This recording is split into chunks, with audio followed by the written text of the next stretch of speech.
Pouvez-vous nous parler un petit peu de désert alimentaire? C'est quoi ça au juste? Oui, les déserts alimentaires, c'est un des éléments quand même qu'on porte une attention.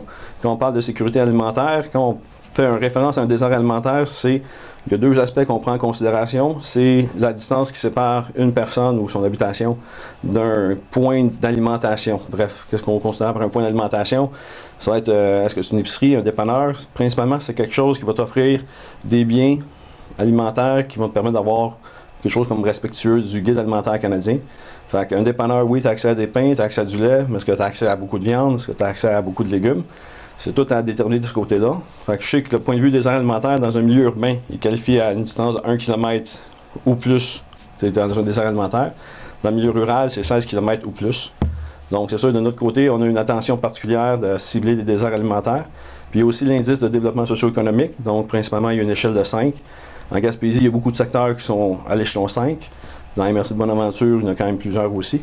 Bref, c'est sûr que l'est de la MRC est un petit peu plus dévitalisé que l'ouest de la MRC. Donc, c'est une attention, on va peut-être essayer d'avoir une attention un petit peu plus grande du côté de l'est de la MRC, bien qu'on va occuper le territoire au complet aussi. Comme dans Avignon, c'est des fois plus un peu le côté ouest, qui a une attention peut-être un peu plus particulière. Ceci dit, on est à l'écoute de tout ce qui se passe sur nos territoires respectifs. Donc, le désert alimentaire, c'est juste pour s'assurer que tout le monde a accès à la nourriture. Parce que des fois, tout dépendant si tu as une auto ou si tu n'as pas d'auto.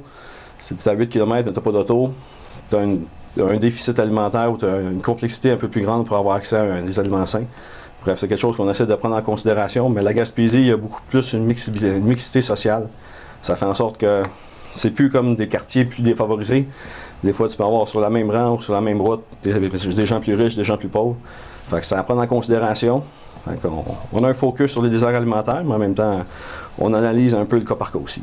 OK. Puis les gens qui veulent avoir plus d'informations, ils vous rejoignent comment? De mon côté, on peut me rejoindre au numéro du collectif alimentaire, le 418-752-5010.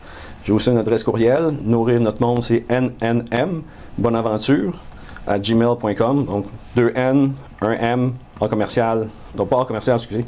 nnmbonaventure@gmail.com. J'ai du côté de Rocher-Percé, il faut contacter avec le monde de nos produits de la santé ensemble.